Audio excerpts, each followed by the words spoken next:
Bismillahirrahmanirrahim. Assalamualaikum warahmatullahi wabarakatuh. Alhamdulillahirabbil alamin. Wassalatu wassalamu ala asyrafil anbiya'i wal mursalin. Nabiyina Maulana Muhammadin wa ala alihi wa sahbihi ajma'in. Subhanaka la ilma lana illa ma 'allamtana innaka antal alimul hakim. ولا حول ولا قوة إلا بالله العلي العظيم أما بعد. Hadirin jemaah Masjid Nurul Iman yang dirahmati Allah Subhanahu wa taala. Puji dan syukur kita panjatkan kepada Allah Subhanahu wa taala atas segala limpahan karunia dan nikmat-Nya. Pagi hari ini kita masih diberikan oleh Allah Subhanahu wa taala limpahan nikmat dan karunia sehingga kita bisa kumpul kembali di majelis yang mulia ini dalam rangka melanjutkan kajian kita tentang tafsir Al-Quran insyaallah subhanahu wa ta'ala. Salawat dan salam semoga selalu disampaikan kepada junjungan panutan suri teladan kita, kedua kita, Nabi kita Nabi Muhammad sallallahu alaihi wasallam beserta seluruh keluarga, sahabat, kerabat, dan juga seluruh pengikutnya yang senantiasa mengikuti jejaknya dan mengamalkan ajaran-ajaran. Hadirin rahmati Allah Subhanahu wa taala. Pada pagi hari ini kita akan melanjutkan kajian tafsir kita dari surah Al-Buruj. Lanjutkan ayat ke-10 di mana di kesempatan yang lalu kita sudah menjelaskan tentang kisah Ashabul Ukhdud. Jadi Ashabul Ukhdud artinya adalah orang-orang yang membuat parit atau gorong-gorong yang ditujukan untuk membakar umat yang bertauhid. Jadi qutila ashabu al-ukhdud. Walaupun awalnya berbicara atau nama surat itu Al-Buruj, yakni gugusan bintang, tapi di dalamnya ada masalah penindasan dan juga pembunuhan terhadap umat yang bertauhid kepada Allah Subhanahu wa ta'ala. Dan ini berkaitan dengan keadaan umat Islam sekarang di penjuru dunia, wabil khusus di Palestina. Jadi kaitan Al-Buruj dengan Ashabul Ukhdud itu apa? Itu yang menjadi pertanyaan. Jadi nama suratnya Al-Buruj, tetapi mengapa di dalamnya ada Ashabul Ukhdud?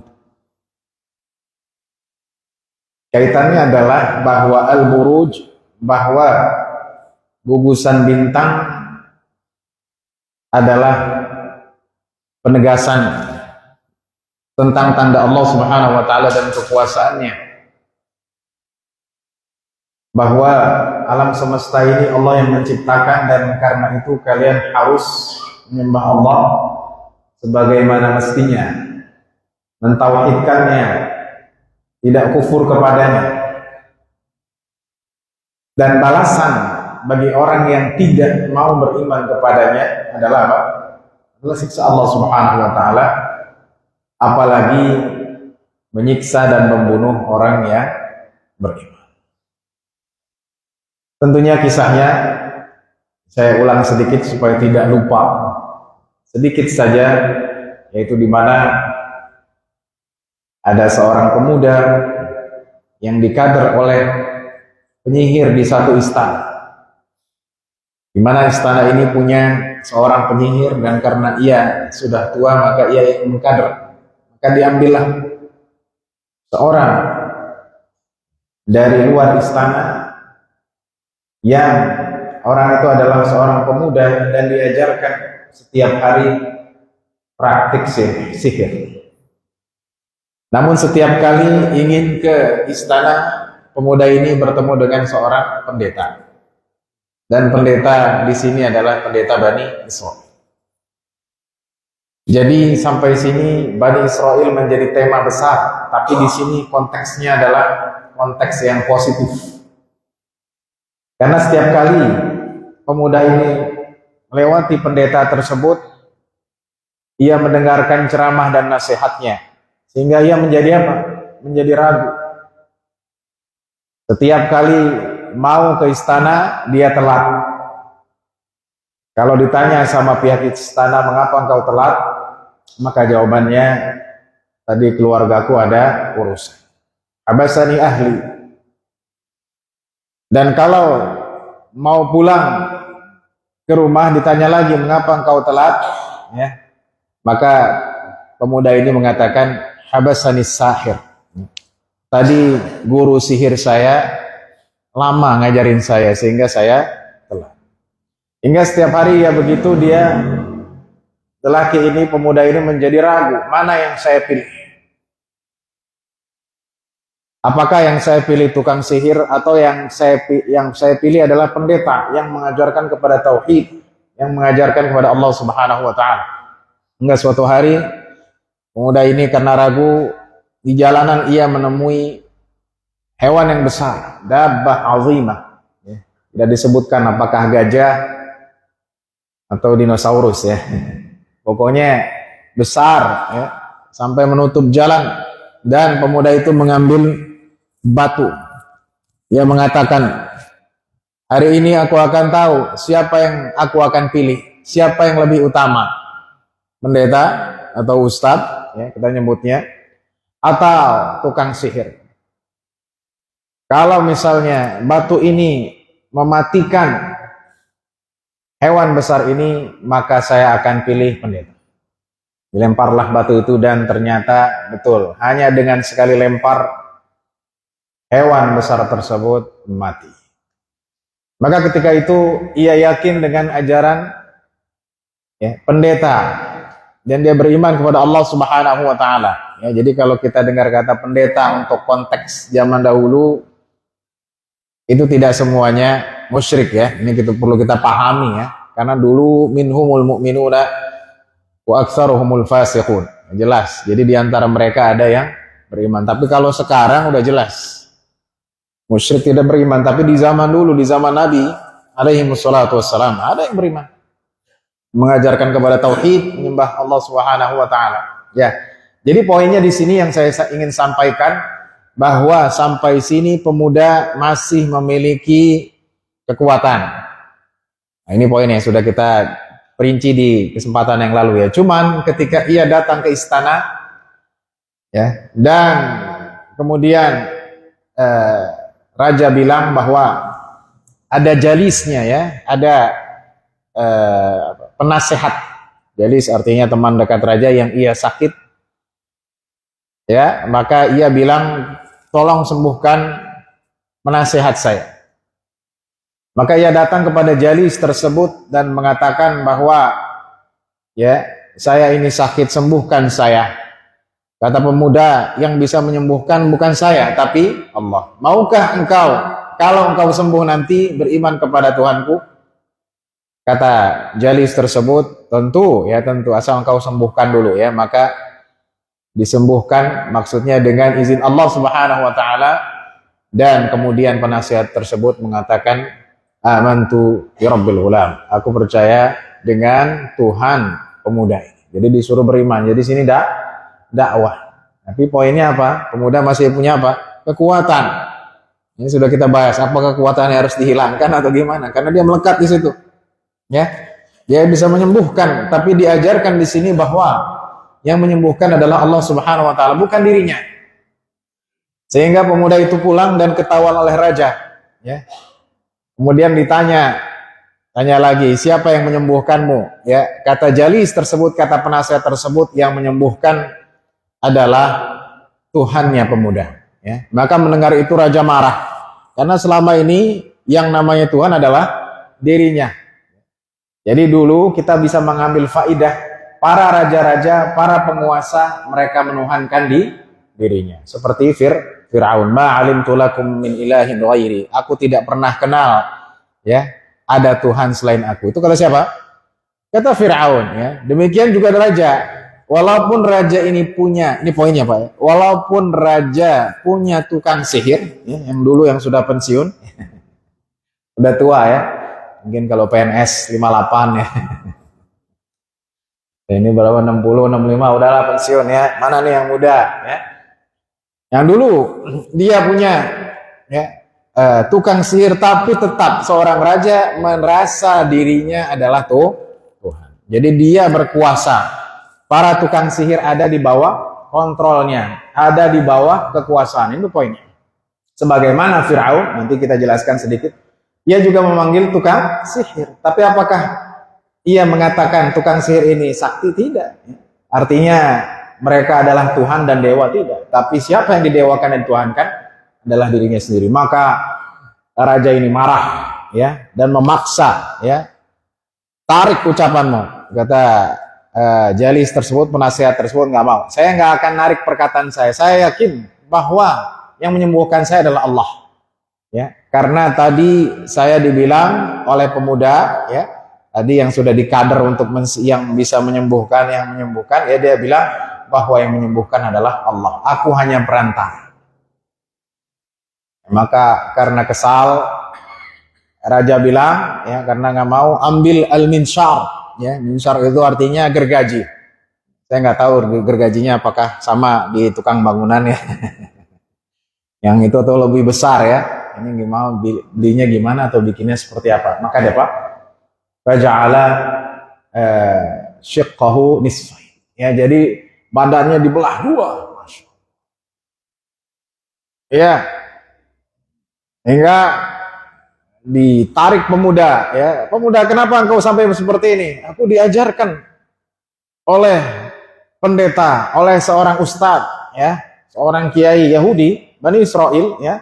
Maka dipanggil pendeta itu sama, ya. Kenapa engkau ngajarin begini-begini? Tarik perkataan, ternyata tidak mau, ya. Akhirnya pendeta gurunya tersebut, ya, diapakan? Dibunuh sama sebagaimana Jalis penasihat raja dibunuh, yaitu digergaji, dibelah menjadi dua. Jangan tanya kepada saya gergajinya gimana ya. Emang kayak apa? Kayu gitu ya. Allahu a'lam ya. Jadi kejam. Hingga raja ini bilang, ente benar-benar bikin masalah nih. Ayo, tarik ucapan kamu wahai pemuda. Kata pemuda nggak mau. Kalau begitu ente bikin masalah. Maka raja bilang kepada tentara, pengawal-pengawalnya dan pengawal pribadi dan pasukan khusus ya. Oh, pasus ya. Ya, pasukan khususnya. Kata raja, bawa dia ke atas gunung, lempar dari gunung. Maka dibawa oleh para tentara tersebut hingga ketika sudah di atas gunung ya. Pemuda ini santai aja dia, ya. Maka pemuda ini bilang, doanya apa? Allahumma kfinihim bima syi'ta. Ya Allah, berikan mereka siksaan dengan apa yang Kau inginkan. Allahumma kfinihim bima syi'ta. Itu doa, ya, yang sahih, ya, dari pemuda ini yang beriman kepada Allah. Doanya seperti itu. Maka belum lagi dilemparkan dari atas gunung dan bukit. Gunung itu apa? Ya, gunung itu goncang. Ya, kayak gempa begitu. Pemudanya tidak jatuh, tapi siapa yang jatuh? Yang jatuh adalah pasukan khusus itu jatuh dan sehingga mereka mati. Ya, pemuda itu kemudian balik lagi ke istana. Raja kaget, loh, ente masih hidup. Mana tentara nih? Tentara ente mati. Kok bisa? Nah, akhirnya raja ini nggak puas, ya. Kenapa bisa mati ini tentara-tentara? Pokoknya ya, bawa lagi ya. Bawa lagi orang ini, dipanggil lagi. Pengawal-pengawal dan tentara khususnya, bawa dia ke tengah lautan. Maka dibawa pemuda. Oh, silakan. Pemuda mah santai aja. Ya. Dibawa ke tengah lautan, ya, di atas bahtera, kira-kira udah di tengah laut, ya. Ayo pemuda. Mau ikut kata raja atau kami akan cemplungkan kamu ke dalam lautan? Kata pemuda, silakan aja kalau engkau bisa. Ya, jadi sampai sini apa? Sampai sini kita tahu bahwa pemuda ini memiliki kesaktian. Ya. Dan kesaktian ya apabila digunakan untuk ketaatan, untuk menyampaikan dakwah nggak masalah. Ini poinnya ya. Cuman yang perlu saya highlight di sini bahwa pemuda dulu pernah belajar kan. Nah itu masih ada bekasnya. Ya. Nah sekarang dia beriman kepada Allah, bukan kepada tukang sihir. Maka berdoa lagi, Allahumma kfinihim bima syi'ta. Doanya minta kepada Allah Subhanahu wa taala, ya Allah, ya, berikan mereka siksaan sesuai sesuai dengan apa yang kau inginkan, kata pemuda tersebut, ya. Maka pemuda itu ditarik ya. Ternyata ya mereka nyemplung semua karena di tengah laut ya, dan belum ada pelampung waktu itu ya. Tenggelam semua, nggak bisa pada berenang ini. Maka pemuda itu selamat. Nggak tahu nih pemudanya apakah dia bisa berenang atau gimana, yang jelas dia tidak tenggelam. Semua tentaranya tenggelam, pemuda itu balik lagi. Ya, pemuda itu balik lagi ya, dari tengah laut balik lagi ke istana. Kali ini raja geleng kepala, bisa ente nggak mati juga ya. Kata pemuda, engkau tidak bisa membunuhku kecuali dengan satu cara. Karena penasaran ini. Ya, karena raja tidak mau ada orang yang mengajak kepada tauhid. Dia pengen dia disembah. Ya udah nggak apa-apa. Bilang saja kepada saya bagaimana caranya saya bisa membunuh kamu. Mau tahu caranya raja? Saya kasih tahu. Ya. Caranya mudah. Ya, cukup engkau salib saya, salib, jauh ya, dipantek di apa? Di kayu, ya, salib, ya. Kemudian, ya, engkau yang membunuh saya. Bagaimana caranya? Ya, dengan panah. Oh gitu, iya. Gunakan panah, ya, busur dan anak panah. Ya. Nanti engkau arahkan ke arah kening saya. Oh gitu, oke. Gampang dong. Tapi ada tapinya, Apa itu? Ya. Kata pemuda, sebelum engkau melepaskan anak panah dari busurmu, ucapkan bismillah. Simpel kan? Ucapkan apa? Bismillahirrabbilgulam. Karena ya apa, raja udah emosi ya, pokoknya dia mati lah. Dan kumpulkan semua rakyatmu ketika engkau ingin membunuhku. Akhirnya raja bilang, ayo, oke, nggak apa-apa, yang penting dia mati. Ya, akhirnya dia disalib ya, di atas kayu ya, kemudian seluruh rakyatnya dikumpulin semuanya ya, banyak gitu ya. Ya, kemudian biar kata pemuda saya yang bisa membunuhnya. Maka si raja mengambil busur tersebut, ya, anak panahnya diarahkan kemana? Ke keningnya, ke jidatnya, ya. Kemudian sebelum melepaskannya dia mengucapkan dengan keras, Bismillahirrabbilgulam, ya, dengan nama Allah Tuhan pemuda ini. Maka dilepaskan, ya. Kemudian mengenai keningnya dan pemuda langsung mati syahid. Jelas, ya. Jadi si raja senang, mantap. Tapi efeknya dia nggak tahu, ya. Karena ketika dia mau melepaskan apa? Melepaskan ya anak panah tersebut, orang-orang dengar Bismillah, Bismillah dengan nama Allah Subhanahu Wa Taala. Maka setelah itu ya orang-orang bilang ya amanna bi rabbil ghulam. Si raja kaget, wah ternyata dia bawa misi ya. Bawa misi pemuda itu ya. Cukup dengan apa? Bismillah, tapi itu efeknya besar ya. Karena bismillah itu artinya apa? Mengakui Allah Subhanahu wa taala, ya, bertauhid kepada Allah Subhanahu wa taala. Jelas Pak ya? Nah, jadi kalau bismillah itu untuk sesuatu yang lillahi taala, ya. Jangan nanti minta ke kuburan bismillah. Gak bisa ya, atau pesugihan bismillah ya. Nah, bisa ya, atau itu viral beberapa tahun yang lalu, dulu belum ada Instagram ya, tahun 2013 lah. Ya, ada orang saya masih download video itu ya. Tahu masih ada apa enggak? Intinya mereka di laut selatan ya. Ketika ditanyakan ini untuk apa? Ini untuk penguasa laut selatan ya. Enggak tahu Nyi Roro Kidul atau Nyi Roro Kidil ya. Kemudian disembelih kambing itu mengucapkan bismillah Allahu akbar ya. Bisa enggak? Enggak ya. Jadi bismillah untuk apa? untuk tauhid, untuk lillahi ta'ala, bukan untuk selain Allah subhanahu wa ta'ala. Maka karena raja marah, dia geram, ya, dia marah, ya, maka dia bilang, mana sini kumpulin itu ya rakyat. Nggak disebutkan orangnya 1000, 2000, pokoknya banyak lah. Juga saya nggak tahu sekeras apa suara raja ini, apakah pakai mikrofon kayak ini. Itu kenceng Bismillahirrahmanirrahim, ya, sehingga dengar semua. Ya.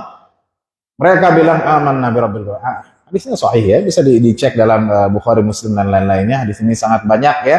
Akhirnya si raja ya karena kesal ya dia bilang kalau gitu ya, orang-orang yang bilang bahwa Tuhannya adalah Tuhan pemuda adalah Allah ya sini ya karena ternyata banyak dan pemuda bilang raja bilang bikin gorong-gorong ya kita bakar di dalamnya ya. Pakai apa? Pakai kayu atau pakai apa lah? Jadi panas ya. Diinterogasi seorang siapa Tuhanmu? Tuhanku Allah. Kalau kamu nggak tarik ucapanmu, engkau akan masukkan ke dalam api. Pokoknya saya beriman kepada Tuhannya pemuda. Akhirnya dimasukin 1, 2, 3, 4 ribuan orang. Kata ahli sejarah, ya jumlahnya itu ribuan, 5.000, 10.000. Bayangkan Pak. Kira-kira bakar orang sebanyak itu cukup sehari nggak? Nah, kebayang nggak? Ya, kita aja bakar ayam sama manggang daging lama ya orang. Diinterogasi dulu, siapa Tuhanmu? Allah. Hingga ya, dalam hadis ya, hingga ketika datang giliran seorang ibu ya, dia membawa bayinya. Fataqa'asat ya. Dia bayinya masih nyusu, dia merasa kasihan. Ya. Merasa kasihan. Ya. Kemudian dia ragu ya, karena ibu ini kata loyalisnya masih ada orang-orang yang loyal. Kalau ibu bilang Tuhan ibu adalah Allah, kami akan cemplungkan ke dalam. Kalau enggak aman. Nah, ibu ini jadi takhawasat. Artinya apa? Ragu-ragu ya. Gimana nih? Tapi saya punya bayi ya. Tiba-tiba bayinya berbicara. Ya, fatakallama as-sabi faqala ya ummi isbiri innaki 'alal haq. Itu. Jadi yang diucapkan oleh bayi yang masih menyusui ini 6 bulan, 7 bulan gak disebutkan, sabarlah ibu, artinya apa? Tetaplah dalam kebenaran karena engkau ya, sabarlah ibu karena engkau berada dalam kebenaran. Jadi bayinya akhirnya ibu itu yakin dan masuk ke dalam api. Selesai hadisnya. Gitu ya. Itu hadisnya dalam hadis-hadis yang sahih. Jadi ini salah satu bayi yang berbicara di zaman dahulu ya. Yang kita tahu ada Isa Ibnu Maryam dan bayi ini. Kemudian bayi Jurej ya. Kisah Jurej yaitu sama dari Bani Israel juga. Ya jadi kalau kita lihat Rasulullah SAW ya, karena ini masih viral tentang Bani Israel. Dulu itu dalam hadis-hadis banyak Rasulullah SAW mengisahkan tentang Bani Israel ya. Yang soleh, yang baik-baik ada. Tetapi ketika di zaman Nabi SAW, ya semuanya berubah. Itu mainnya, Pak. Jadi dulu banyak. Ya bagaimana dulu Jurej dia menyembah Allah Subhanahu Wa Taala ketika dia sholat di dalam sinagog, ya, tempat ibadahnya. Tiba-tiba ibunya memanggilnya, dia nggak nyaut, ya sehingga seperti kita tahu ya intinya ibunya berdoa, ya Allah, ya jangan berikanlah fitnah kepada Jurej. Ya, sehingga ada seorang pemuda, ada seorang perempuan yang tinggal di dekat tempat ibadah tersebut, ya. Kemudian diajak Jurej untuk melakukan hubungan zina, kata Jurej enggak. Ya, sehingga perempuan ini manggil seorang pengembala kambing sehingga hamil, ya. Ketika hamil, pengembala kambing kabur, ya. Kata perempuan ini yang ngambil saya Jurej tuh. Hah, Jurej? Iya, tuh. Yang di tempat ibadah yang sering ibadah. Masa sih Jurej ini seorang ustadz, seorang alim, ahli ibadah? Gak mungkin. Tuh. Ya. Jadi hati-hati dengan fitnah akhir zaman. Sehingga Jurej itu bukan saya. Orang pada marah, ya. Maka ketika lahiran, ya, bilang ini anaknya Jurej, ya. Oh, bukan saya ya. Lalu Jurej sudah ketakutan nih, ya. Karena mungkin nanti ditimpukin atau dirajam. Ya, hingga bayi itu berbicara. Ngomong bayi itu, baru lahir dia bilang apa? Saya anaknya pengembala domba, bukan anak Jurej. Intinya apa? Allah selamatkan seorang ahli ibadah dari Bani Israel. Jelas Pak ya. Ini berkaitan ya. Jadi kalau kita baca wa anni faddaltukum 'alal 'alamin, memang benar. Ya, Allah membela mereka ya dulu ya karena ketaatan dan kesolehan mereka. Itu poinnya. Ya, tapi sekarang tidak demikian karena mereka menyimpang dari ajaran Nabi mereka ya alaihimu assalatu wassalam. Baik, jadi sampai sini kisahnya sahih. Nah, Ibnu Katsir dan para ahli sejarah lainnya menyebutkan bahwa ya, wallahu alam ya, sahih atau tidak ini sejarah saja bukan hadis ya.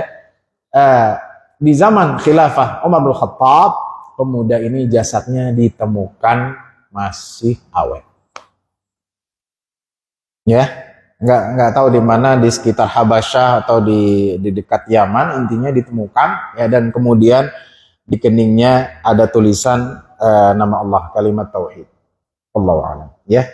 Allahu a'lam. Tapi ini disebutkan oleh Ibnu Katsir. Tentunya sejarah tidak ada sanad dalam arti bersambung, ini bisa dibenarkan atau tidak ya. Karena ini merupakan ya kekuasaan Allah Subhanahu wa taala. Ya. Jadi ternyata jasad si pemuda ini masih awet dan ia tidak termasuk orang-orang yang dibakar ke dalam parit tersebut ya. Jadi nggak dimasukin sama raja. Yang dibakar siapa? Yang dibakar orang-orang yang beriman kepada Allah, yang mengikuti ajaran pemuda. Baik. Jadi ini yang perlu kita pahami. Baru setelah itu Allah Subhanahu wa taala jelaskan innal ladzina fatanul mu'minina wal mu'minati tsumma lam yatubu falahum 'adzabu jahannam wa lahum 'adzabul hariq. Nah, ini siapa? Itu tadi yang bakar orang yang beriman. Hum 'ala ma yaf'aluna bil mu'minina syuhud. Ya, bahkan Ibnu Katsir menjelaskan bahwa mereka senang-senang ya. Nah, ini orang-orang yang tidak beriman kepada Allah, yang benci kepada orang yang beriman ya, membunuh orang yang beriman itu dengan apa? Senang, ketawa ya. Kita nyebutnya apa? Psikopat ya. Ketupat kali Ustaz, bukan. Psikopat ya. Jadi ya, ada orang kalau bunuh orang itu nggak bersalah, senang ya.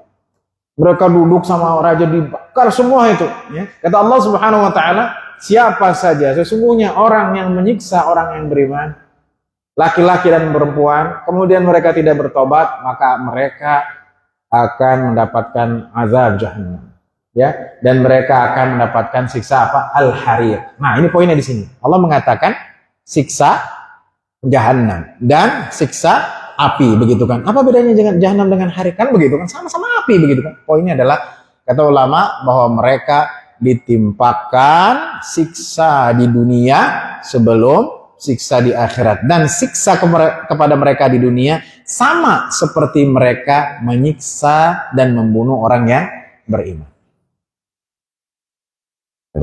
Jadi mereka bakar siapa? Umat yang bertauhid. Nah, bagaimana balasannya? Mereka dibakar juga. Nah, ini yang perlu saya jelaskan. Ibnu Katsir dan lain-lain menyebutkan Allah kirim kepada mereka api. Nggak tahu datangnya dari mana tuh. Hah? Pernah nggak Pak? Kita melihat kebakaran, apinya nggak tahu kita datangnya dari mana. Kebanyakan tahu sih Ustadz. Ya. Itu kompor sebelah meledak. Itu di belakang ada kilang minyak meledak gitu kan. Ini apinya nggak tahu dari mana, datang gitu.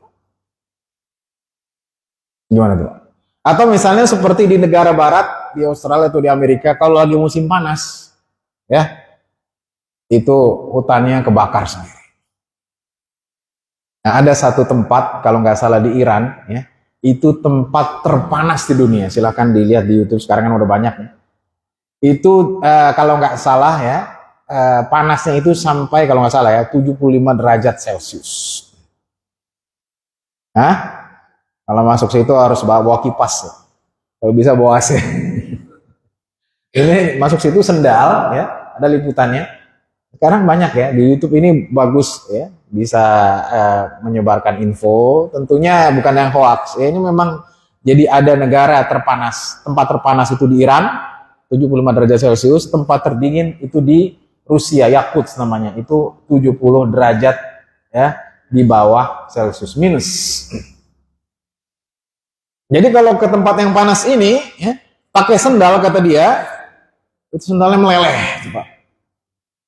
Nah, gimana? Mau bawa es 5 kantong meleleh. Lumayan ya. Jadi di sini Allah Subhanahu wa taala memberikan siksaan kepada mereka di dunia, belum di akhirat nih. Sama dengan bagaimana mereka membunuh orangnya beriman. Dengan apa? Allah kirim api dari tempat yang mereka tidak pernah duga. Dari mana datangnya? Allah alam, dikirim apinya. Dan kata ahli sejarah, mereka habis semuanya, terbakar, gosong, mati semua. Nggak ada yang menyisa. Subhanallah. Ya. Poinnya tadi ya, Ibnu Katsir menyebutkan dan ahli sejarah, pemuda itu nggak dibakar. Bukti ya, di zaman Umar bin Khattab masih ada pemuda tersebut.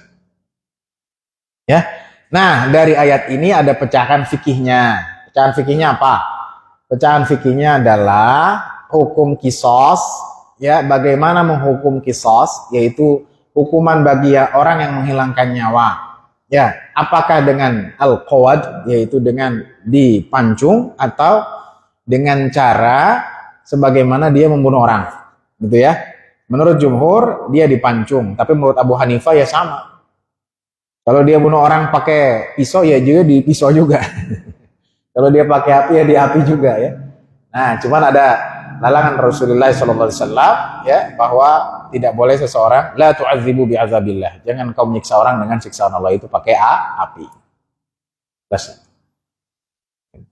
Kalau dimutilasi gimana? Dimutilasi juga gitu. Menurut Abu Hanifah. Sekarang kan banyak dimutilasi ya.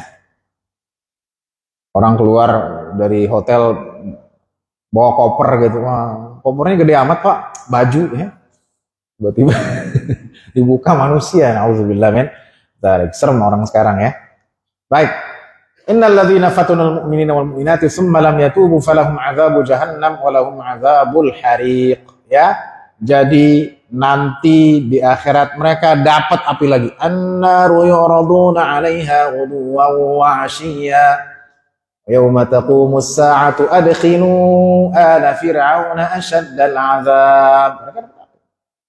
Tuh, Fir'aun, kata Al-Quran, ini tafsiran jumhur ulama, di dunia sebelum di akhirat kena siksa. Dikirim api ya, walaupun jasadnya dia dikirim api oleh Allah Subhanahu wa taala. Nanti di hari kiamat masukin ke dalam api lagi. Auzubillah min dzalik. Ada yang kuat masuk api? Ya, kuat ya. Masuk tempat yang dingin gak kuat. Masuk tempat api apalagi gitu. A'udzubillah min dzalik. Innal ladzina amanu wa 'amilus shalihati lahum jannatun tajri min tahtiha al-anhar. Dzalikal fawzul kabir. Inna batsha rabbika lasyadid. Ya.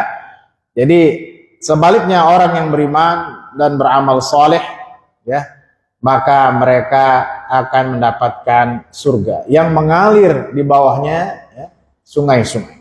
Dzalikal fawzul kabir, itulah kemenangan yang apa? Kemenangan yang besar ya. Para jemaah sekalian, jadi kemenangan yang besar itu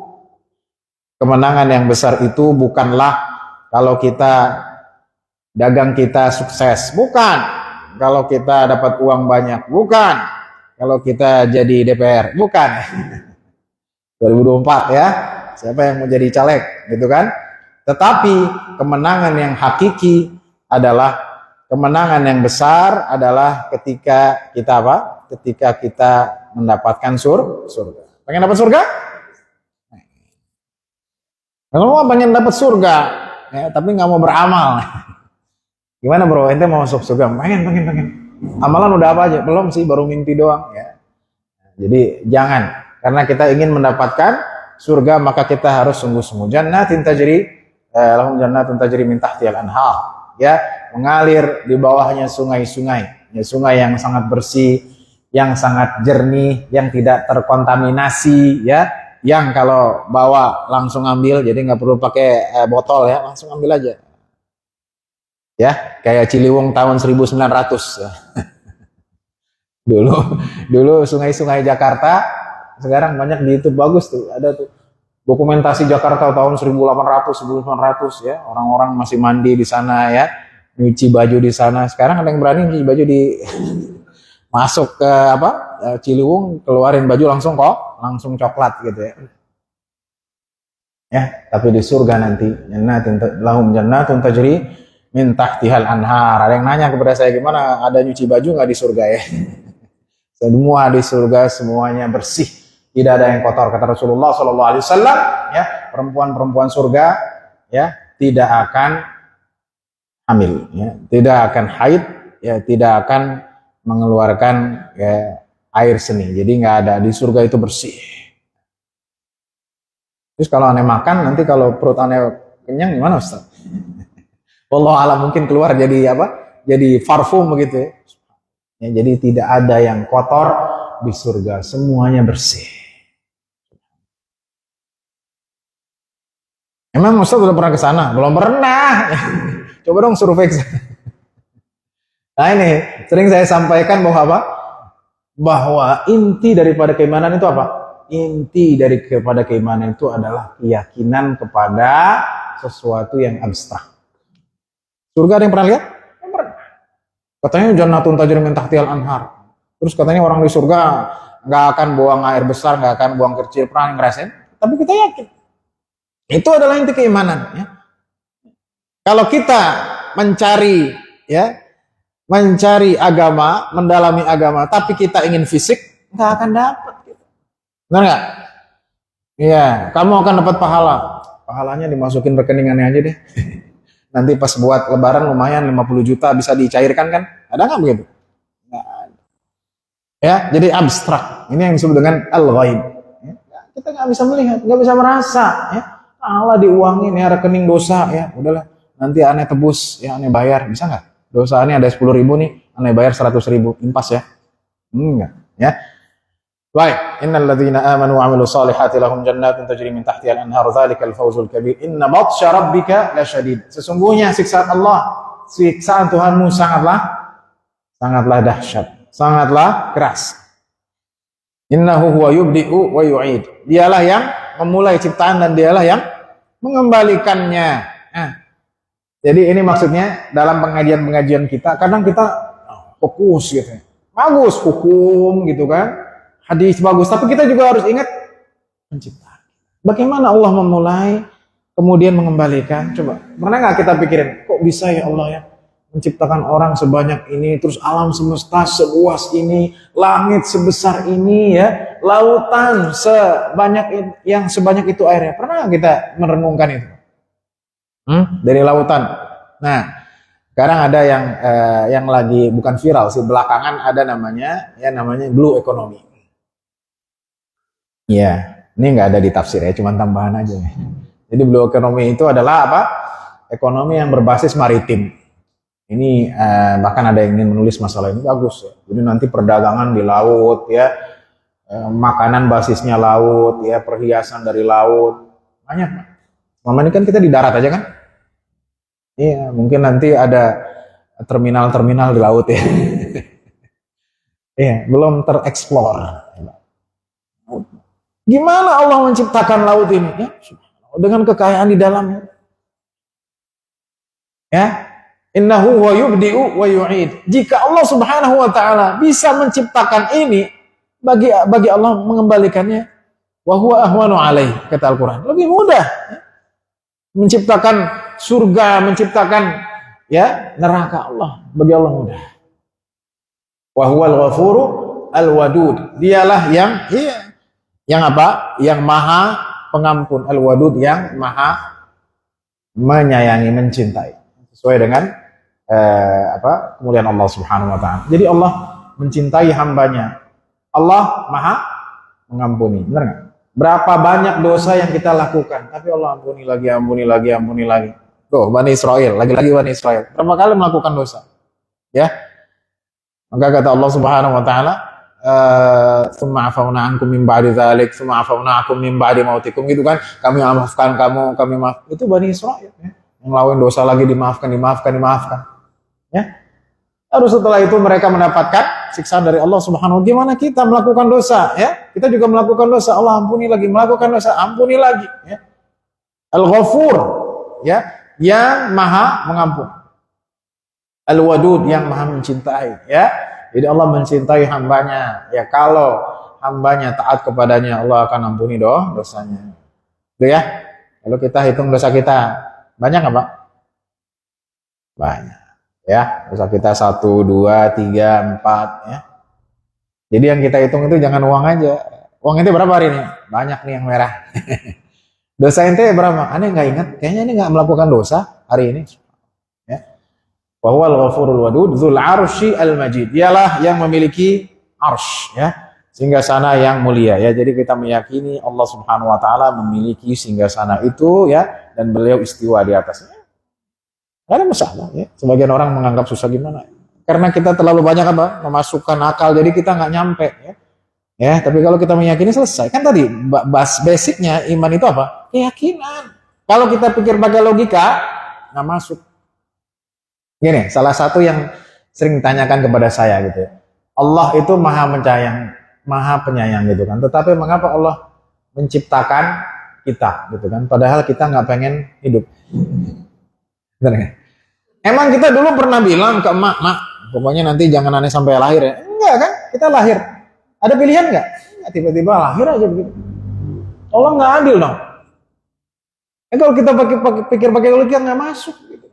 Sekarang Allah menciptakan kebaikan dan keburukan, gitu kan? Tapi nanti Allah akan menyiksa. Loh, bukannya Allah menciptakan kebaikan dan keburukan, gitu kan? Masuk logika nggak? Ya makanya Mu'tazilah bilang apa? Ya, Mu'tazilah bilang apa? Ya, konsep tentang al-adil, keadilan. Ya, bahwa Allah tidak akan tidak akan menyiksa seseorang karena Allah kalau menyiksa sesuatu yang karena yang diciptakan, ya berarti Allah tidak adil. Jadi masalah keimanan itu masalah keyakinan, ya nggak usah ambil pusing, ya yang penting apa? Wa qul i'malu, beramal aja, ya. Kalau takdir saya menjadi jomblo maka saya akan jomblo, saudara. Wah ya kayaknya takdirnya jomblo, nggak usah, berusaha aja. Karena kalau kita pikirin takdir saya gimana ya. Jadi manusia itu dalam hidupnya keyakinan. Jadi kita selamat insya Allah, nggak akan pusing, ya. Kalau kita menjalani agama itu taat, yakin, ya. Makanya kemarin saya sampaikan di Bogor bahwa seorang ulama mengatakan bahwa modal dari beragama itu apa? Al-yakin, yakin. Nah, kalau kita beragama udah ragu, ya gimana kita mau menjalankan agama? Ya, Dzul Arsyil Majid, ya. Allah memiliki arsy yang agung, atau al-majidu itu kembali kepada Allah. Dua-duanya tidak masalah, ya. Dzul Arsyil Majid atau Dzul Arsy al-Majidu, ya. Ya fa'alul lima yurid, yang ia lakukan apa yang dikehendakinya. Jadi Allah kalau ingin melakukan sesuatu tidak ada yang menghalangi. Ya Pak, bahwa manusia kita sebagai hamba seringkali ya kita nggak bisa sampai kepada keinginan kita, benar nggak? Saya sih pengennya 5 tahun ke depan anak saya sudah kawin, sudah punya anak, tapi ternyata belum, gitu kan? Saya sih pengennya punya pasangan lagi, ya, tapi ternyata belum. Ya. Saya pengennya pas pensiun, ya, saya punya bisnis lah, tapi ternyata belum. Ya, jadi apa yang diinginkan manusia kadang tidak sampai, tapi apa yang Allah inginkan pasti terlaksana. Ya. Fa'alul lima yurid hal ataka haditsul junud fir'auna wa samud, ya tidakkah telah datang kepadamu, ya cerita haditsu al-junud, tentara Fir'auna wa samud, ya Fir'aun dan Samud. Dua sisi Pak, Bani Israel dan Fir'aun. Ini dua sisi yang menjadi topik besar dalam Al-Qur'an. Fir'aun kecongkakannya dan dia mengatakan Tuhan. Jadi apa kaitannya Ashabul Ukhdud dengan Fir'aun? Sama. Bahwa Ashabul Ukhdud, yang dimaksud dengan Ashabul Ukhdud bukan orang yang beriman, ya, bukan. Ashabul Ukhdud itu adalah raja dan loyalisnya yang membakar yang bertauhid. Jelas, ya. Jadi Ashabul Ukhdud itu yang bikin paritnya, bukan orang berimannya. Nah, kaitannya dengan Firaun sama, bahwa Firaun dengan raja ini sama-sama mengaku Tuhan. Ya. Jadi kalau orang sudah dikasihkan kekuasaan yang besar, kadang-kadang lupa diri, dia mengatakan saya Tuhan, saya Tuhan, saya Tuhan. Saya Tuhan, ya, hantu bukan Tuhan.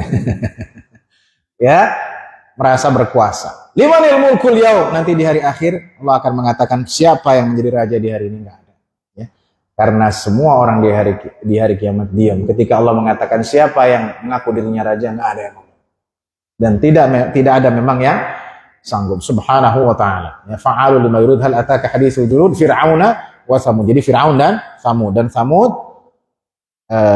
Nanti kita akan jelaskan bagaimana kekuatan kaum Samud. Ya, intinya orang-orang dulu itu memiliki kesaktian. Ya, ini perlu saya sampaikan bahwa Nabi Musa alaihissalam diberikan kesaktian tongkat karena memang kaumnya ketika itu di Mesir mereka banyak tukang sihir. Ya, jadi sesuai tongkat. Dulu Nabi Muhammad SAW dikirim kepadanya, diwahyukan kepadanya Al-Quran. Kenapa? Karena dulu di zaman Nabi SAW banyak orang para pujangga, para syair. Ya, Nabi Musa diberikan kesaktian. Ya, pakai tongkat. Dengan tongkatnya bisa membelah laut. Dengan tongkatnya bisa menjadi ular. Nanti dicari tongkat Musa siapa ya? Ada yang jual nggak? Aneh beli deh 1 miliar, lumayan kan? Ya, buat atraksi nanti kan, buat nge-YouTube ya, atau buat nah begitu ya. Nah, ini juga pertanyaan kepada saya, ya, kapan Yahudi itu kalah, begitu kan? Wallahu a'lam. Cuman ada hadis yang menunjukkan di Sahih menunjukkan bahwa Dajjal akan keluar dari Asbahan dan diikuti oleh perempuan dan Yahudi. Jadi pengikut Dajjal siapa? Perempuan dan Yahudi. Siapa yang mengalahkan Dajjal? Siapa? Nabi Isa. Ya, Nabi Isa pun ya. Nah, ini juga menjawab pertanyaan. Mengapa bukan Nabi Muhammad saja? Tadi berkaitan. Allah mengirim seseorang sesuai dengan kondisinya ketika itu. Ya. Allah menurunkan Isa ya karena kondisinya ketika itu Dajjal adalah seorang yang sakti. Nabi Isa sakti tidak? Sakti. Saktinya gimana? Bisa menyembuhkan orang buta, penyakit kusta, dan menghidupkan orang mati dengan izin Allah. Jadi dikirim yang sesuai. Karena Dajjal sama, bisa menyembuhkan orang mati dan menyembuhkan orang yang buta. Ya, itu nanti kita bahas insyaallah kaum Samud. Fir'aun wa Samud balil ladzina kafaru fi takdzib. Akan tetapi orang-orang kafir berada dalam mendustakan. Jadi selalu mereka mendustakan. Orang yang beriman mau dikasih ceramah kayak gimana, mau didebat bagaimana, dikasih tanda, nggak akan beriman. Ya, nggak akan beriman. Ya. Ente percaya nggak? Nggak percaya. Ente percaya bahwa dulu Allah menciptakan alam? Enggak. Ente dulu lahirnya gimana? Ya pokoknya aneh lahir begitu. Terus ente sekarang kaya gimana? Ya aneh kaya karena aneh kerja gitu kan. Ente nggak ngeliat alam semesta ini nggak error? Ya itu memang alam begitu kan? Ya. Begitu. Sehingga mereka bikin teori Big Bang gitu kan. Jadi alam itu tiba-tiba meledak begitu. Pokoknya alam itu tiba-tiba ada begitu. Nggak akan percaya. Terus ente kalau mati gimana? Ya udah aneh mati jadi tanah. Jadi balil ladzina kafaru fi takdzib, ya, akan tetapi orang-orang kafir selalu mendustakan. Wallahu min waraihim muhit, ya. Allah Subhanahu wa taala, ya, min waraihim muhit. Artinya apa? Allah mengetahui, meliputi dari belakang mereka apa yang mereka lakukan, Allah Maha tahu, ya. Bal huwa Qur'anun Majid, akan tetapi itu adalah Quran yang mulia, ya. Fi lauhim mahfuz, yang berada di lauh mahfuz. Jadi segala sesuatu itu sudah ada di Lauhil Mahfuz, kemudian Allah menurunkannya kepada hambanya. Semua takdir semua ada termasuk di dalamnya Al-Quran. Ini juga menjelaskan teori yang sering saya sampaikan tentang turunnya Al-Quran secara berangsur-angsur dan secara sekaligus, bahwa semuanya ada di Lauh Al-Mahfuz. Lauh artinya bahasa letternya adalah papan yang dijaga. Di situ di semua Allah Subhanahu wa taala telah mencatat apapun, ya, yang akan terjadi, dan termasuk di dalamnya ada Al-Quran Al-Karim, ya. Jadi demikian yang bisa kita kaji pada pagi hari ini. Semoga ya lagi-lagi ya pengajian itu bukan hanya menambah wawasan, ya, tetapi menambah keimanan, ya. Jadi imunitas, ya, imunitas bukan makanan tapi keimanan. Jadi kalau kita ngaji hati kita semakin keras, ya, kita semakin cinta dunia, ya, kita semakin tamak terhadap dunia, berarti ngajinya ada yang salah. Karena semua dari pelajaran yang kita pelajari, Quran, hadis, kemudian tafsir, ya, semuanya kita akan kemana? Ke hari akhir, yang dimana kita akan mempertanggungjawabkan amalan kita. Semoga Allah Subhanahu Wa Taala melindungi kita semua dan menjauhkan kita dari segala keburukan. Amin ya rabbal alamin. Wassallallahu ala nabiyina Muhammadin wa ala alihi wa sahbihi wasallam. Mungkin ada pertanyaan? Silakan. Iya. Iya, dari hadisnya tidak ada. Cuman hadisnya adalah tu'adzibu bi'adzabillah. Jangan engkau menyiksa dengan siksaan Allah. Nah, kalau hewan itu seorang sahabat atau tabi'in lah, kalau tidak salah, dia melihat seseorang yang membakar barhus. Barhus itu artinya Yang menghisap Pak. Menghisap darah itu apa namanya kalau nggak ada di sini ya? Bukan, kalau lintah kan di apa namanya? Kalau yang di karpet tuh, kutu ya, kutu. Nah, itu. Ya. Jadi, ya dulu kita nyebutnya bang apa begitu ya. Jadi itu bargus ya. Jadi seorang sahabat melihat ada seseorang yang membakar kutu itu ya, yang menghisap darah, ya, dilarang ya. Jadi intinya jangan dibakar lah begitu. Kalau pakai baygon gimana? Ya intinya ada larangan bahwa kita tidak boleh menyiksa atau melakukan eksekusi dengan api. Ya karena itu adalah siksaan dari Allah Subhanahu wa taala. Gitu ya. Gimana tuh yang beli ayam dibakar ya? Mau beli ayam kampung Pak, ayamnya dibakar, jangan dibakar ya, dibakar ayam. Terus darahnya saya orang Islam, saya nggak makan darah. Gitu. Silakan.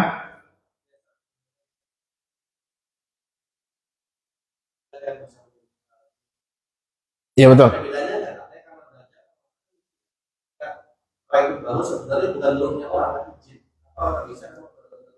Baik, baik. Ini perlu saya jelaskan bahwa Dajjal itu diberikan kekuatan hakiki. Hakiki alias bukan tipu muslihat. Ya, benar-benar dihidupkan kembali. Ya, karena ada seseorang datang, ya, kemudian dia bilang ikuti ajaranku, kata enggak. Ya, aku bisa menghidupkan kedua orang tua, nggak percaya. Kalau aku bisa menghidupkan kedua orang tuamu, apa kau akan mengikuti aku? Iya, iya. Akhirnya didatangkan dua orang tuanya hidup. Ya, nah ini lebih kalau kita pakai logika nyambung nggak? Ini bisa menghidupkan, ini belum. Gimana tuh ya? Beda Pak. Ya. Bedanya apa? Yang ini mengajak menyembah dirinya, yang ini yaitu udah bisa mengajak menyembah Allah. Jadi ada perbedaan. Ya jadi kata ulama, apa yang dilakukan oleh Dajjal itu hakiki. Ya ada memang tipu muslihatnya kan kata Nabi SAW, apinya adalah air, airnya adalah api. Itu tipunya di situ, dia menipu memang. Kamu pilih apa? Kata Dajjal. Ya. Terus kata orang, saya pilih air, ya, padahal itu api. Itu tipunya. Tapi seperti menghidupkan orang mati. Kemudian ketika Dajjal melewati tanah yang tandus itu jadi subur. Ya. Kemudian hewan ternaknya yang kurus jadi gemuk. Ya. Kemudian setiap tanah yang diinjak Dajjal itu akan keluar emas. Tiba-tiba dari Haji Dimun lewat Dajjal. Wah ini emas banyak banget ini. Oh, kata Dajjal, gimana? Itu percaya nggak sama aneh? Coba kalau kita dalam posisi seperti itu kira-kira gimana? Kuat nggak iman kita? Makanya kan itu doanya. Ya. Dan hadis Rasulullah SAW yang sahih juga. Ya, ya ma min nabiin illa wa anzara ummatahu al-masih ad-dajjal. Ya, tidak ada seorang nabi pun kecuali ia ya mewanti-wanti umatnya dari fitnah Dajjal. Kenapa? Karena fitnah Dajjal itu hakiki. Memang ada tipuannya, ada. Tapi seperti menghidupkan orang mati, kemudian membuat tanah yang subur menjadi tandus menjadi subur, kemudian keluar. Bayangin Pak, Haji Dimun keluar semua emas. Wah, dari mana nih? Kita nggak usah jauh-jauh kemana ke Freeport. Cuman kata Dajjal, ente sembahan. Ya, maka dalam Sahih Muslim juga disebutkan, ada Sahih ya, bagaimana di akhir zaman itu ya seorang lelaki bahkan mengikat istri dan anak perempuannya. Ya Ibnu Umar, ya itu hadis Ibnu Umar. Ya, jadi kenapa? Karena takut fitnah Dajjal. Ya bayangin, karena Dajjal itu keluar bukan di zaman orang kaya, di zaman paceklik. Oh, bayangin di rumah nggak ada makanan, ya mungkin listrik juga mati, tiba-tiba Dajjal lewat, ya nyala listrik.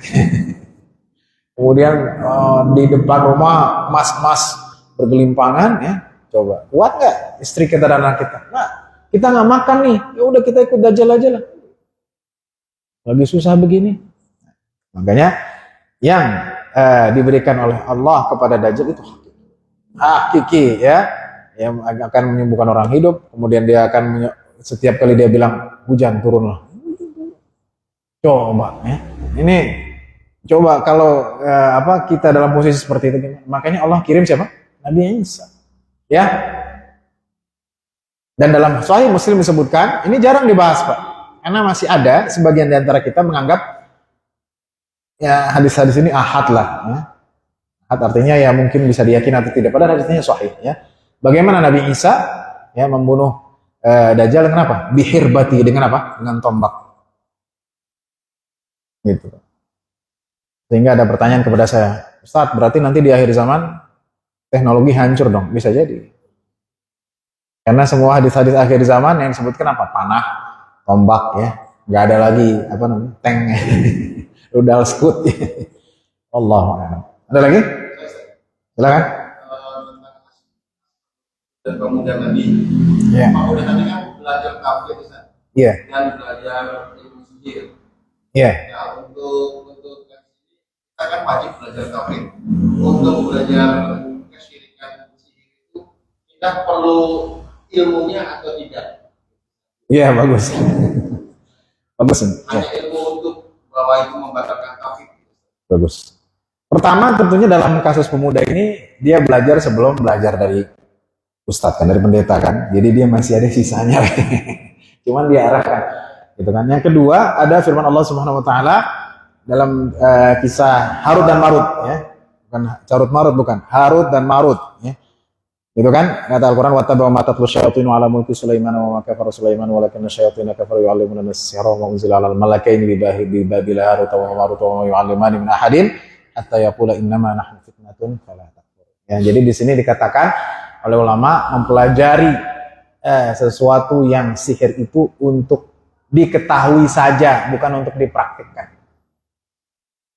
Gitu. Jadi boleh tidak boleh, cuman khawatirnya kalau kita belajar, kita juga masuk. Gitu. Wah lumayan juga nih. Nanti bisa pelet tetangga nih, nanti dia kepincut sama aneh begitu kan. Auzubillah min dzalik. Jadi ya. Jadi mempelajari sekedar tahu, bukan untuk dipraktekkan ya Pak. Jelas, jadi kita tahu. Kalau kita imannya kuat, kita ternyata begini, ternyata begini. Ya. Justru kita membongkar, jangan seperti ini. Dalam kisah pemuda, ini nggak masalah karena beliau belajarnya sebelum apa? Ya cuman karena masih ada sisanya kekuatan itu, ya dia rubah untuk berdakwah kepada Allah Subhanahu wa taala. Intinya ya, selain pemuda, kalau orang diberikan karomah namanya itu Ibnu Taimiyah juga mengatakan ada karomah ada ya. Intinya karomah atau kemuliaan atau orang sakti dalam tanda kutip ya. Itu bukan dipelajari tapi Allah kasih. Allah kasih karena kesolehan dan ketakwaan.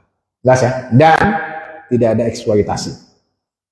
Pokoknya besok di rumahnya minum ya. Nanti semuanya habis minum air ini ya, jadi sehat semua ya. Gak usah mahal-mahal 100.000 lah sekali minum air nih. Udah aneh bacain. Itu namanya eksploitasi. Baik. Cukup ya.